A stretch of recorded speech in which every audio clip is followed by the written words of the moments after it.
Há 5.200 anos, um pouco mais, um pouco menos, a humanidade passou a utilizar sinais para expressar ideias. Surgia a escrita, provavelmente no sul da Mesopotâmia. Ler e escrever tornou-se parte da humanidade.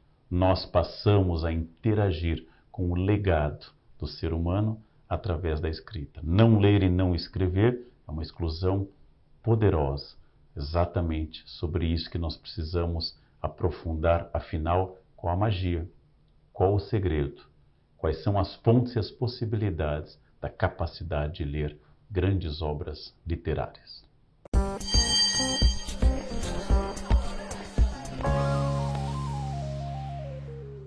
Prazer carnal. Hoje eu tenho o privilégio de receber, além de um grande amigo, um pesquisador da Unifesp, que fez doutorado comigo na USP, o professor Dr. Dante Claramonte Galian, que é autor de vários livros, de várias obras, de várias pesquisas, mas em particular nós vamos falar dessa obra aqui, da literatura como remédio.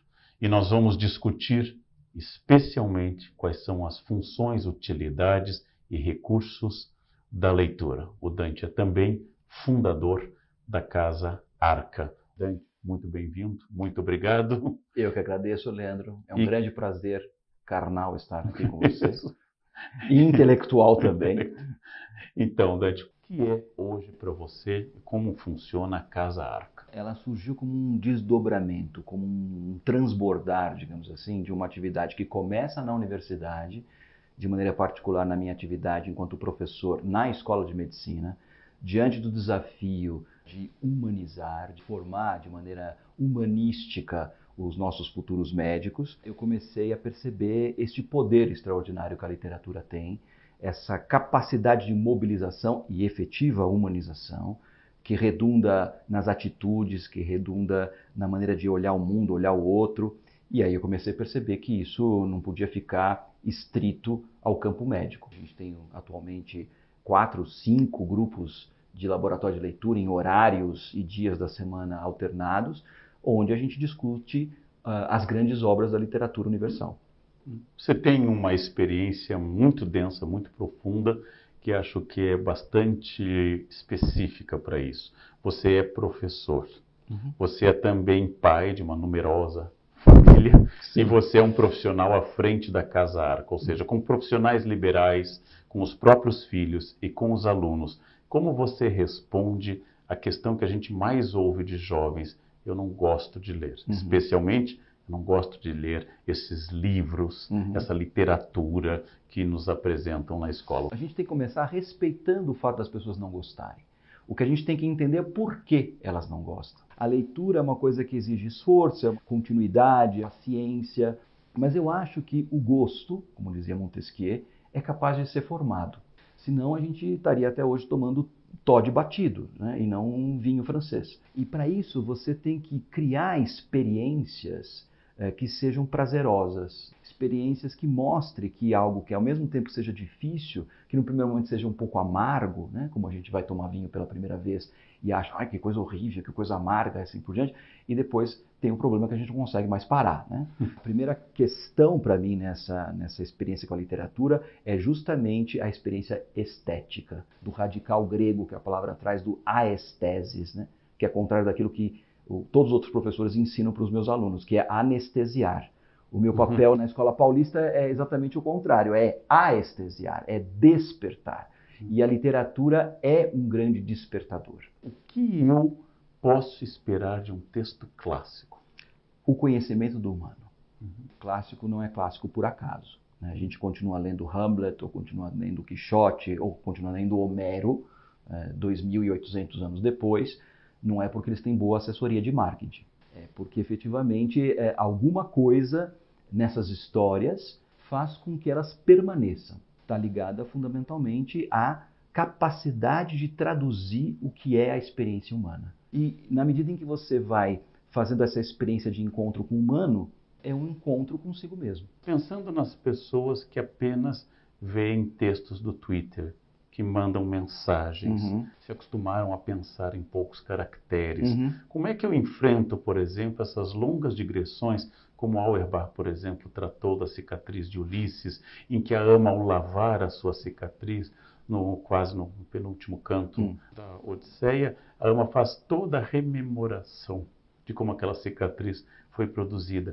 Como ensinar alguém que tem paciência de 140 caracteres a ler um canto em que a lavagem de uma cicatriz suspende todo o efeito de uma história que está chegando ao seu apogeu, desmascarar os pretendentes à mão de Penélope? Como é que você recomendaria a pessoas que não têm esse arcabouço? Em primeiro lugar, eu acho que a gente tem que saber quais os textos certos para serem recomendados para as pessoas certas no momento certo. Tive essa experiência, por exemplo, com meus filhos. A gente fazia sensacionais noites da leitura. Tinha a sensacional noite do filme, tinha a sensacional noite da leitura. Pelo menos 3 vezes por semana, à noite, a gente criava situações para que a gente, enquanto família, pudesse ficar juntos e a gente pudesse interagir a partir das humanidades, digamos assim, seja do cinema, seja da literatura, seja da contação de histórias. Ler é bom, mas ler com os outros é melhor ainda. Ao ler obras clássicas, a gente vê essas pessoas que estão lendo Homero, ou estão lendo Cervantes, ou estão lendo o Quixote, irem buscar bibliografia complementar, nem que seja a Wikipédia, para contextualizar essas histórias, para tirar consequências. O leitor não erudito, o que ele ganha se apropriando apenas de uma parte dessa obra? O primeiro ganho que um leitor, até mesmo um leitor não erudito, tem ao se aproximar de um texto clássico é aprender a língua daquele autor. Ainda que seja o mesmo idioma, um universo se abre. É uma nova maneira de dizer as coisas.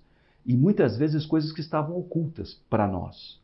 Quantas e quantas vezes a gente já tinha pressentido um sentimento, uma ideia, uma visão, e de repente a gente encontra aquilo lá esculpido numa frase, numa imagem que emerge num livro desses. Imagine que eu seja um empresário às voltas com uma planilha Excel, com uma situação econômica instável, com demandas trabalhistas muito pesadas, e eu tenho que responder a seguinte questão: o que Raskolnikov pode me trazer em relação ao fato de eu ser um dirigente, um empresário, um empreendedor, seja o que for? Como é que a situação da Rússia do século XIX pode trazer luzes para a minha existência nesse universo? A situação da Rússia em particular, talvez pouca coisa. O importante aqui é o Raskolnikov mesmo. E é o pensamento de Dostoiévski buscando desvendar o que é a alma humana através de um personagem concreto. E nesse caso, propriamente, a questão da culpa, do mistério, a questão do porquê eu não posso matar. Por que uma velha usurária vai fazer ou não vai fazer falta no mundo? Eu acho que são essas as questões. Napoleão matou tantos. Pois é, então era esse o raciocínio do Raskolnikov. Se Napoleão matou tanto e é herói, por que eu não posso também começar para além do bem e do mal? Eu tenho feito algumas experiências interessantes de trazer a literatura clássica para dentro do mundo corporativo, onde a gente percebe, por exemplo, que a leitura de Hamlet é fundamental para os dias de hoje. To be or not to be, that is the question.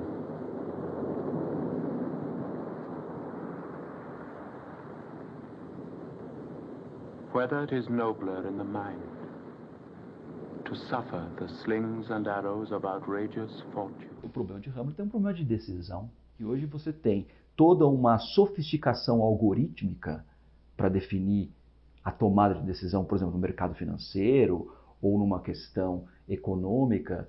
E, no entanto, a gente sabe que a tomada de decisão tem que levar em consideração aspectos que fogem do algoritmo, que entram na dimensão da intuição, que entram na dimensão do sentimento. Uma reflexão que hoje está faltando muito e que ela é essencial, que é a discussão de valores. Quais são os valores decisivos para mim? Seja do ponto de vista consciente, daqueles que eu saio por aí declarando, que eu respeito isso, que eu respeito aquilo, ou que eu condeno isso, ou que eu condeno aquilo, e aquilo que está dentro de você mesmo e que você nem sabe efetivamente que te mobiliza. As metáforas que o Mangel usa sobre o leitor, uma delas é a torre. A torre seria quase que o leitor se refugiando contra o mundo através da literatura. Se alguém lhe disser que se eu for ler as novelas exemplares de Cervantes, em meio a um país em que há fome, que há problemas de corrupção política, que há escândalos, qual o sentido se não for para me refugiar numa torre, quase como um opiáceo, quase como uma defesa diante da realidade? Quer dizer, o que me torna melhor como cidadão brasileiro ler, por exemplo, um grande teatro do mundo, ou A Vida é Sonho? O fato da gente usar a literatura como um refúgio, como uma fuga, eu acho autêntico e bom. A gente não tem que estar o tempo inteiro engajado, até porque isso é falso. Isso não faz parte da experiência. E chato. Né?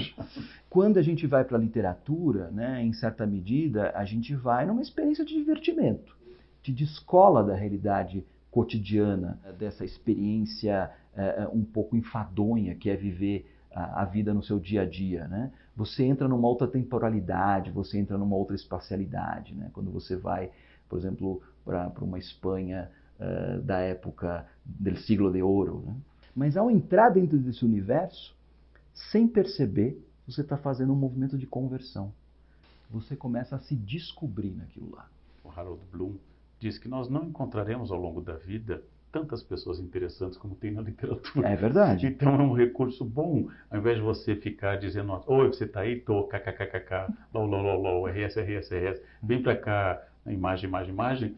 Então eu entro em uma personagem, eu entro em alguém, eu entro em qualquer versão literária. O meu terapeuta escreveu uma vez para a Folha que é impossível ser sensível ao outro se eu não tenho capacidade de, na literatura, no teatro e no cinema, de me colocar no lugar das personagens. Perfeito. Ou seja, se eu consigo sentir a dor da Ana, do Tolstói, ou da Capitu, do Machado, ou da Madame Bovary, do Flaubert, eu vou conseguir ampliar a minha percepção de mundo. Não? Então, com isso, eu me torno, em primeiro lugar, mais empático.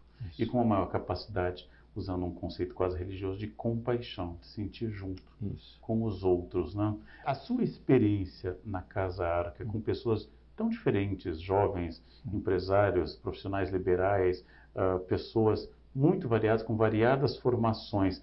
Qual é o processo de metanoia, o processo de transformação que você sente nessas pessoas? Boa parte disso eu relato no meu livro, A Literatura como Remédio, mas isso é uma coisa cotidiana. E não é à toa que esse título Literatura como Remédio surgiu. O que eu queria era a gente simplesmente colocar as pessoas se encontrando para conversar sobre a experiência estética do livro que elas estavam lendo. De repente, elas me deram esse retorno de que essa experiência estava sendo terapêutica, no sentido mais profundo da palavra, que tem a ver com reintegração. Uma das características mais notáveis do tempo presente é a experiência da fragmentação. Acho que a gente anda muito doente hoje em dia porque a gente leva uma vida fragmentada, porque a gente está disperso, porque a gente está longe de si mesmo e longe do outro. A literatura, ela te coloca junto. Essa coisa que você falou da catarse, ela é profundamente terapêutica. Teve um fato muito interessante há muitos anos atrás, quando estava começando aí no laboratório, de um aluno nosso lá na Escola Paulista, que ao ler Crime e Castigo, num dos encontros, ele, profundamente emocionado, ele falou assim, professor, eu quero confessar uma coisa, eu matei a velha. Isso criou, obviamente, uma sensação naquele momento. Ele falou, não, calma, não matei velha nenhuma, é que ainda. E não a matarei porque Raskolnikov matou por mim. Ele acompanhar Raskolnikov no desenvolvimento do pensamento, das sensações e depois o sentimento que ele começa a experimentar depois de ter cometido o crime, é como se você estivesse experimentando aquilo em você mesmo. Chega um certo momento que a tua identificação com o personagem, com Raskolnikov, é tão intensa, né, que é como se você mesmo tivesse matado. Então, nesse sentido, a literatura funciona quase como uma vacina. Trazer isso, por exemplo, para o universo das escolas, toda essa questão do bullying, da violência, que acaba desencadeando em experiências como a que a gente presenciou aqui em São Paulo, recentemente em Suzano, né, naquela escola onde os meninos entraram atirando, ou como isso acontece praticamente todos os meses nos Estados Unidos, assim por diante, abrir essa possibilidade para que essas almas atormentadas possam sair afora, possam identificar quais são os personagens que as representam e possam se curar, de certa forma. Eu acredito nisso, não acredito por um idealismo, acredito por uma experiência empírica mesmo. O processo de humanização é o processo de amplificação da alma. E a literatura é um remédio porque ela é o grande instrumento de amplificação da alma.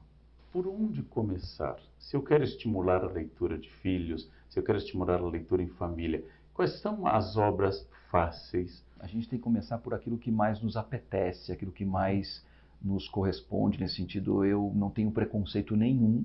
Eu acho que está valendo tudo, desde Paulo Coelho até Harry Potter. Na hora que isso desperta, né, é importante você reconhecer isso e fomentar. Muitas pessoas dizem, como é que eu faço para que meus filhos leiam? Aí eu pergunto, você lê? Leitura, como qualquer coisa boa na vida, ela está fundamentada numa paixão. Isso diz respeito a tudo na vida, inclusive a vida em família. Família não é uma coisa que a gente tem que administrar, né? Família é alguma coisa que a gente tem que estar enamorado, né? Assim como a tua esposa, assim como os teus filhos. E a paixão é uma coisa que você tem que estar alimentando. Eu percebo que em adolescentes funciona muito, se você pega coisas que as crianças e que os adolescentes estão vendo no cinema, ou que estão vendo nas séries da Netflix e assim por diante, que pode ser um gancho genial para você puxar experiências de leitura mais aprofundadas. Não adianta os pais quererem obrigar os filhos a lerem e tirarem o smartphone ou o iPad ou seja lá o que for, agora você vai e lê, né? Não, vamos ler com eles. Hoje eu vejo os pais tão preocupados com a educação dos filhos, né? Tão preocupados com o futuro. Eu acho que talvez se a gente se preocupasse um pouquinho menos com o futuro, que é incerto, e aproveitasse mais o momento presente para viver esses momentos, são momentos deliciosos, maravilhosos, em que você coloca a tua alma para contar uma história para o seu filho, você vai estar dando um passo importantíssimo para que ele seja no futuro um grande leitor. E nesse caso, mesmo que não saia um grande leitor, talvez salve uma família média. Sim, sim. À medida em que cria uma socialização afetiva em torno de um objeto. Vocês me perguntam muito, eu já fiz posts sobre isso. Quais são os livros que mudaram a minha vida? Automaticamente eu respondo, todos os livros que eu li trouxeram algo, mas tem 5 livros que não apenas eu li e reli, mas eu volto infinitas vezes a eles. Naturalmente, o primeiro é Hamlet. Para mim, mais do que Crime e Castigo, são os Irmãos Karamazov. E O Grande Inquisidor, que é uma obra genial dentro de uma obra genial, ela é uma maneira de pensar muito. Eu falo do Dostoiévski, eu falo do Hamlet, eu falo do livro de Jó na Bíblia, das grandes obras de Machado que eu li como aluno e não me marcaram, eu fui redescobrir posteriormente, como Dom Casmurro ou os contos, que até hoje me marcam muito. E recentemente um clássico, o único autor com quem eu conheço e me tornei amigo, que são as obras do Walter Hugo Mãe. É claro que muitos outros são geniais, são perfeitos. Para você, quais são as 5 obras que marcaram sua vida? Algumas coincidem. Sem dúvida nenhuma, Os Irmãos Karamazov é uma das obras mais impressionantes e mais mobilizadoras que eu já li na minha vida. Acho que a Divina Comédia, né, apesar da sua dificuldade, mas ele é um texto extraordinário. A gente tem uma experiência lá na Casa Arca, que são as viagens humanísticas, onde a gente leva pessoas para fazerem experiências in loco, né? Então a gente faz a Itália de Dante Alighieri, a Espanha de Cervantes, a Lisboa de Pessoa, a Rússia de Dostoiévski e Tolstói. Quando a gente vai para a Itália e passa pelos lugares por onde passou Dante, é de uma profundidade, tanto do ponto de vista da sua amplitude geográfica, quanto da geografia transcendental, né? Do inferno, do purgatório, do paraíso. A Odisseia. É um desses textos fulcrais, é um texto fundacional, junto com a Bíblia. Eu acho que é o texto que funda o Ocidente, e é tão moderno, é tão atual, é tão presente, esses dramas do Ulisses. Eu tive uma experiência de contar ao meu sobrinho Davi os 7 primeiros cantos da Odisseia, enfocando Telêmaco, e não propriamente Odisseus, não Ulisses foi muito interessante, porque eu ensinava, eu ficava de pé. Ele foi ficando vibrado, só que ele não dormiu à noite, com medo das experiências. Pronto. E meu irmão me proibiu de contar com tanta vivacidade, dizendo que é melhor eu contar de uma forma mais...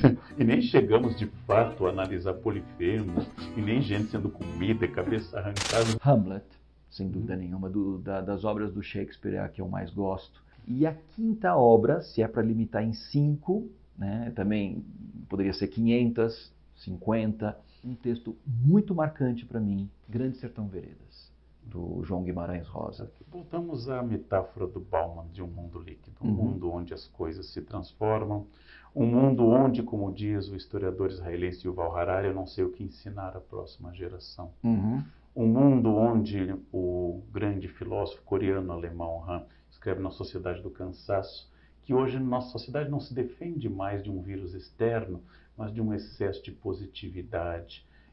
Tudo tem que ser muito bom, muito intenso, todos têm que gostar muito. Todos têm que ser felizes. Todos têm que ser felizes. Porque são as dificuldades reais e a velocidade dessa leitura. O internauta vai dizer, nossa, eu vou agora pegar Homero, eu vou pegar Dante, eu vou pegar Cervantes, eu vou ser muito feliz. Não vai, não vai. A literatura, às vezes, é o contrário do sexo, é melhor falar dela do que praticar. Quer dizer, como é que funciona isso a dificuldade? Sim, ela existe, né? Talvez em alguns textos mais do que em outros. Um dos efeitos da literatura é justamente te mostrar que a vida é assim mesmo.